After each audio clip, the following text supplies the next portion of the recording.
இன்னைக்கு என்னன்னா சைராக்கு துபாயிலேருந்து பார்சல் வந்திருக்கு. பாருங்கள் எவ்வளோ பார்சல் வந்திருக்கு. நீ ஆக்சுவலாக வேறு யாரும் இல்லை, என் நண்பன் தான் அனுப்பி விட்ருக்கான். சைராக்கு வந்து நிறைய பொருள் வாங்கி அனுப்பியிருக்கான். என்னெல்லான்னு பார்த்தீங்கன்னா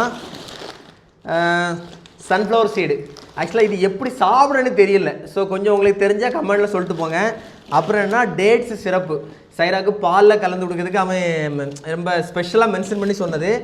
அப்புறம் வந்து பிஸ்தா, அப்புறம் வால்நட்டு, அப்புறம் என்னது அண்டிப்பருப்பு, பாதாம், அப்புறம் டேட்ஸ். அது கீழே அழகாக ஒரு கண்ணாடி கிளாஸ்லாம் வச்சுக்கினா நமக்குலே இது அவ்வளோ மாமா வாங்கி கொடுத்தது.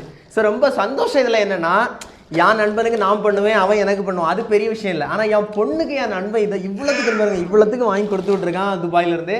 ஸோ ரொம்ப சந்தோஷமாக இருந்துச்சு உண்மையாகவே. இப்படி ஒரு நண்பன் உங்களுக்கும் இருந்தாங்கன்னா மறக்காமல் அவங்கள கமெண்ட்டில் டேக் பண்ணிட்டு போங்க. இது எப்படி சாப்பிடணும்னு மறந்துடாதீங்க.